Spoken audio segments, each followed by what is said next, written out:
they commented on the post, and I just kind of felt a sense of peace, like knowing like this could be a big step in my faith, and I just kind of kept doing it because I knew that it could help people, and I always pray, just Lord, just make this post help somebody if they're struggling, and just multiple people have told me like it really helps. It's kind of my way of like connecting with God for the day, and it just kind of makes me feel special. Created on purpose and for purpose. Hey, welcome back to the Daron Earlewine podcast, also known as the Earlewine podcast, for this series of conversations. And first episodes, and we've had quite a few so far, but sitting down with my wife, Julie, sitting down with our whole family and just talking about the series of life. All of us as families, you have your kids, the little kids, you raise them, and then we're at the situation, at the time of life where we're launching these kids out to become what they were born to be in college. And just like, let's sit down and have a family conversation about their perspectives from their birth order of kind of walking through that. So stoked for the first time, I believe, ever on the podcast to welcome my youngest son, Knox Earlewine. Knox, welcome to the podcast. Thank you. Are you nervous? A little bit. A little bit? Well, you like to talk, so you should do well with it. Yeah. I think actually we, back in COVID, didn't I cut your hair live on Facebook Live, or was that Coles? I have no clue. Other than that, you've not made an appearance. You got a little bit of a head cold, so you've got a little bit of So your voice will sound even deeper, more buttery. I actually think it's not really the head cold. I think this is just what we're dealing with now. Oh, the voice change? Mm. Yeah, that and the fact that he's about 1.5 inches taller than me now. I think he's 2 inches.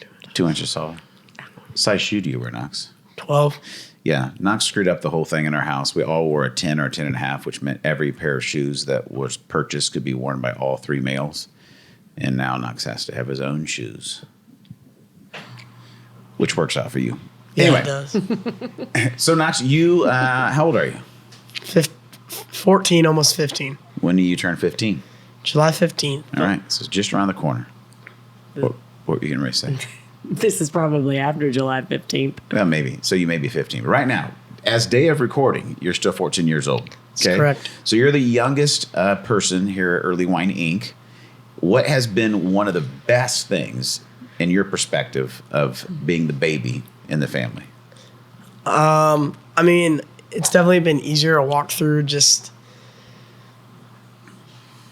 like junior high and stuff, and just like starting high school football. Like, it's been a little easier just like knowing a lot of people. So even though I will be alone, like I still have like older brothers that were friends with Cole and Ty. So definitely just having kind of connections with the world already, unlike Cole had and Ty had a little bit, but just being able to be known. I mean, yeah, it's like, I don't really know how to word it, but like, yeah, it's already like just being at an advantage than other people that haven't really been known around like the program or just around like the district or whatever. Like, it's just easier just to go places. So you feel like you got kind of a stronger community, maybe. Yeah. Okay. Yeah, having a stronger community just helps adjust to things easier. Mm-hmm. Yeah, because I mean the jump. I mean, in our high school, I mean, in your junior high, I think, I don't know how many people were in his 8th grade, you know? At my school was like 300, like overall in the class. In your class? Just at HHH? Like 300. 300. So, and I think, I don't know, do you know what his freshman class is? It's got to be close to 900. Probably close to 900. So you got 900. The whole school is close to 4,000. Yeah, you're coming into a 4,000 person high school. Ish. For some people that may go to a school that has 150 or even 400 students, to say 4,000 students seems asinine probably to them. What's your emotion? Like, I'm going into a school with 4,000 people. What is that? What do you feel? I'm excited. I mean, as the youngest child, you just kind of wait for your turn. That's kind of is how I've grown up. Is I just keep waiting for the moment that I get to put on the pads as a high school football player with the rolls across my chest. So I'm really excited to kind of just be in that atmosphere all the time, and just be living the dream that I always had. Yeah, always had, whatever. But yeah, it's just kind of like, it doesn't feel overwhelming to think there's 4,000 people at the school. No, it's just normal. Kind of feels like 4,000 new people I get to meet. I dig that. Okay. So let's go to the other side of it. What, as the youngest, what has been like, I don't know, I don't want to say I guess it could like a negative, but are there ways that you've felt overlooked or lost, or like in your perspective, like what's been one of the bummers for being the baby of the family?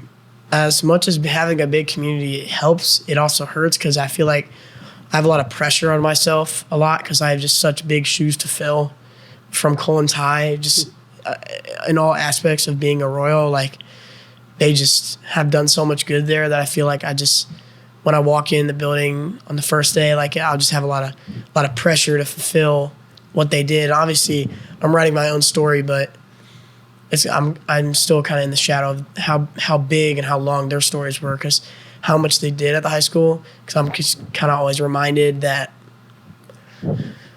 whatever, like how good they were at football or baseball, or just how good Ty was in Blue Crew, or just how much they did, how much good they did at HSC. But something I'm excited for is just to do things that they didn't do at HSC, like being a peer tutor. I'm excited for that because that's just something they never did.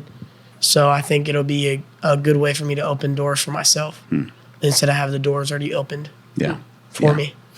So one thing that's interesting, Knox, is so I wore number 8 and when I was like 6th grade all the way through high school, and Cole decided to wear number 8, and then once Ty could get it, he started wearing number 8, in baseball and football.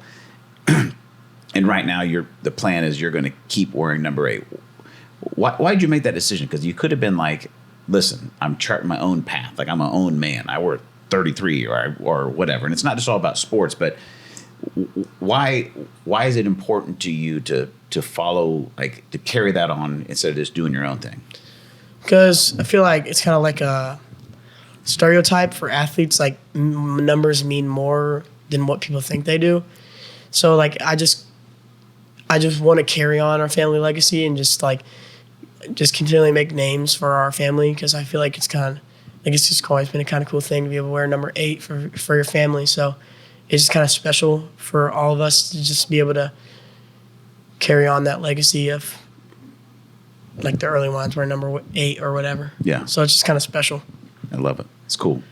So, Knox, you've had a front row seat for your brothers growing up. You've seen 2 of them now do high school.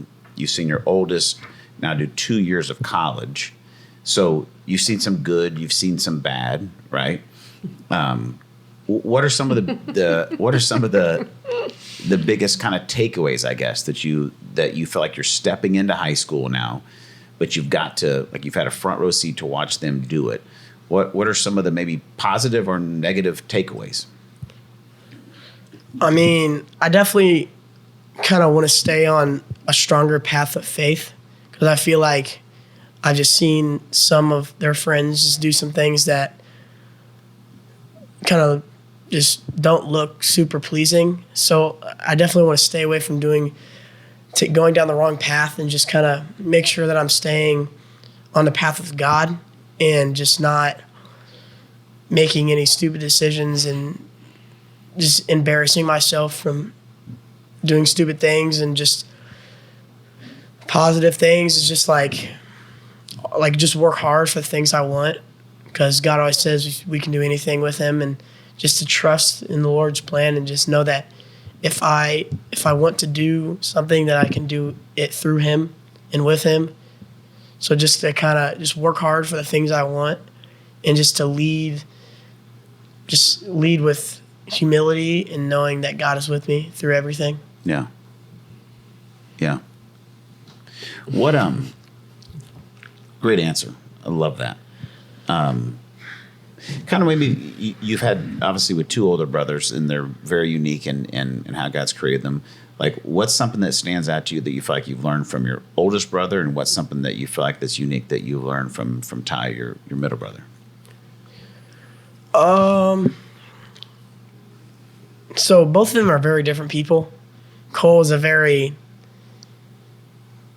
he's a hard worker, and he is driven to get things done, and is always intense and focused on the next task. But Ty is super laid back, He loves to hang out with his friends and have fun and all these things. So I've kind of just tried to learn how to turn, because I'm kind of a mix of both of them. So I kind of learn how to turn it off and on. Like if I go to practice or I'm preparing for a game or I'm lifting or anything, I'm going to training, I try to turn on my intensity and drive and to go get the things I want. But also when I come home, I don't want to put it on other people. So I try and turn it off like Ty does and just kind of be relaxed and just be a positive person to be around. And wait, say that question again. But just so kind of like you kind of answered it, but like what you learned that you really take away from Cole, and what's a takeaway you would have, from Ty? Yeah, just obviously like Cole's just a big role model to me because just he's doing the things I dream of. So I've learned just to work hard and just to work hard and just work for the things I want, because I know that if I do work hard, then it will come from me. And I just kind of learned more like my sports life from him, but I feel like Ty's kind of just taught me just kind of how to walk through life as kind of more of a high schooler. Just kind of find the right people that will help me walk through high school in the path I want it to be. Yeah. And he's just kind of helped me. He's really helped me with my faith, because he was my wildlife leader. I don't know if you guys know what that is, but it's wildlife's just a thing we do on Wednesdays where just high schoolers lead junior high kids like just to faith and stuff. And it's been really impactful to watch Ty do that. And he just kind of helped me and all my friends just grow in our faith. And it's been really, really fun and really cool. Yeah. On the topic of faith, so junior high, for anyone who's done it, is not an easy time of life. Like, your body's changing, there's more challenges. Like, it can be a whirlwind, big time. And one thing that, Mom and I have definitely seen, for you, Knox, is in the past 2 years, like, your ownership of your own relationship with Jesus and your faith has just blossomed. I mean, I don't know if skyrocket's the right word, but and obviously Mom and I have followed Jesus since we were kids. Your brothers did. So there could be an element where it's like, well, I guess I just do the Jesus stuff because that's what my family does. But my observation has been over the past 2 years, this has really been a big part of who you are, not because of us or not because of your brothers. So what would you say has influenced that over these junior high years where your faith really became your own? So obviously you're a pastor and we grown up in the church, and that's just kind of been a thing that was placed in our lives. But I think it was almost 2 years ago, a year and a half, or 2 years ago, I just kept seeing Ty open up his Bible and just really focus on it. And through the fall of my 7th grade year is when I really got serious with it. I just knew that I needed to start locking in with the Lord, because I knew he had great things for my life, because I started going to wildlife and all those things. And just, it was weird, but this random Friday in October, it was late October, going into November, I just kind of opened up my Bible and I just started reading. It was in the morning before school. I was home alone, and I just kind of made a commitment to myself every day that I was going to shower, settle down, and then read my Bible. And I didn't know how long it was going to stick, and I didn't know how long I was going to do it, but it just I kept doing it, and I'm going on a year and a half strong, and it's been, I think as a person, I changed a lot just through, I'm definitely become more wise in the words I say, and just I've been able to help my friends blossom into their faith. And I think that's been kind of cool, just to be able to help people through that. And I definitely have changed as a person, just in the way I carry myself, in the way that I live, because I know that he is with me in every step, and he's always here to protect me and love me. Yeah. Do you feel like that was a big part, Knox? I mean, being in the Word, basically every day, I mean, I'm inspired by your dedication. I mean, there'll be times where we're trying to watch a movie or a show, whatever, and then Knox will shower and I'll be like, well, we won't be able to start the movie for 20 minutes because Knox has to read his Bible and journal, which is freaking amazing, right? I think it's awesome. But like, would you credit that as like being in the Word that regularly has been a big part of what's brought on the change? Yeah, I mean, I've never been a big reader, but I know, like, I just feel like after I complete the task, no matter how my day has gone, I've always said, like, it just brings a sense of peace over me to just to settle down.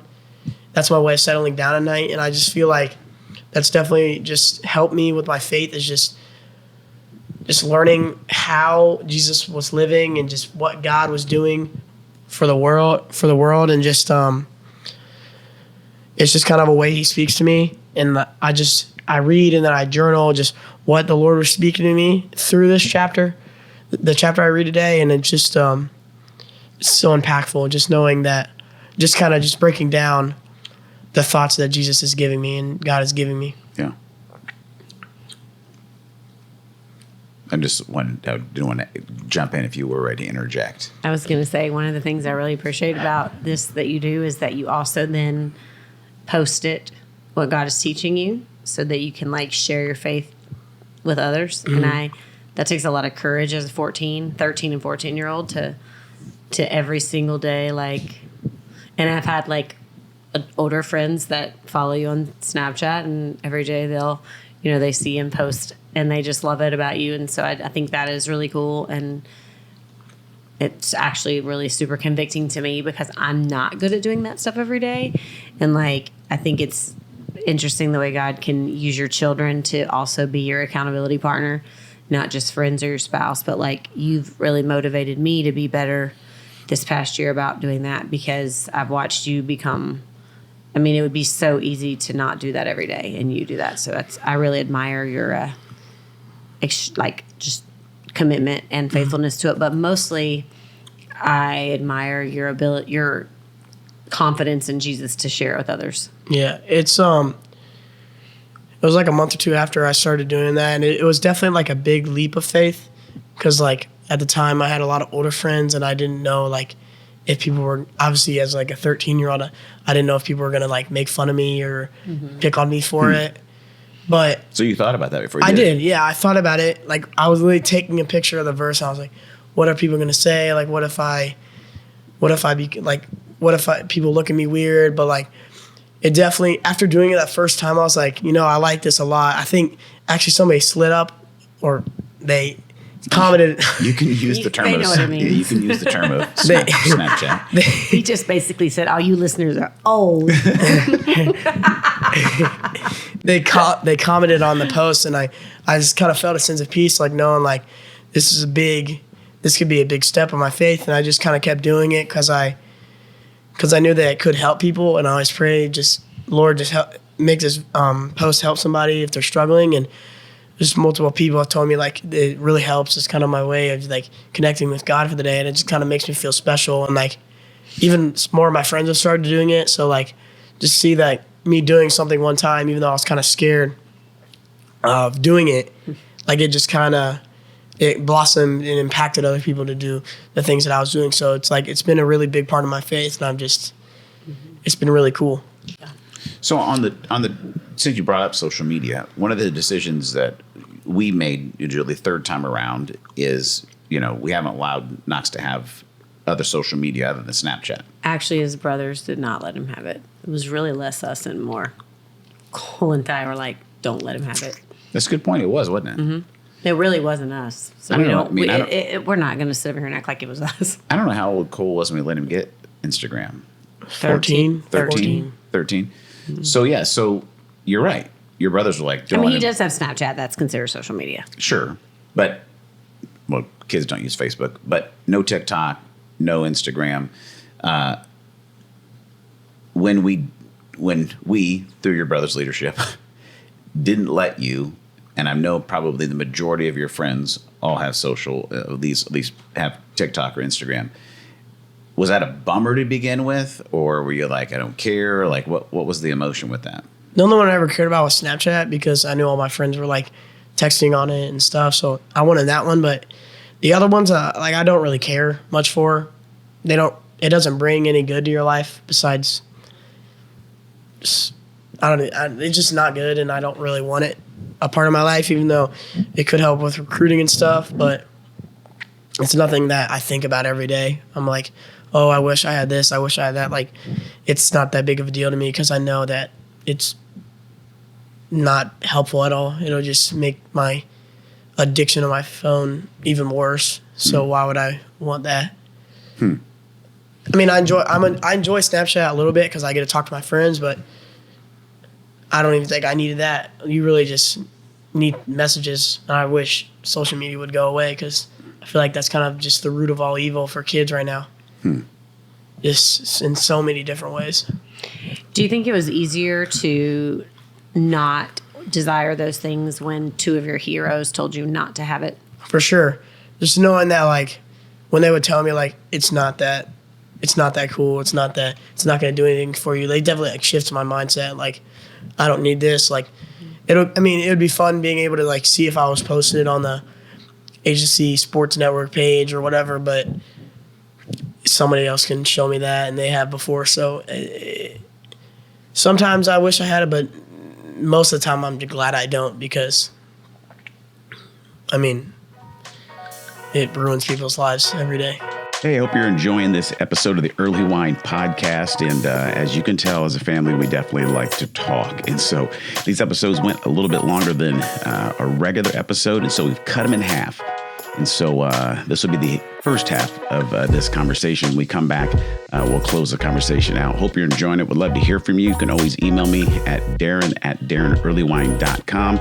And please subscribe to the channel, whatever you're watching or you're listening to. I would love to have you be a part of the growing community of the podcast. And until we talk next time, just remember, God's for you, not against you. He's near you, not far away. And He's created you on purpose and for purpose. We'll see you on the second half of this episode.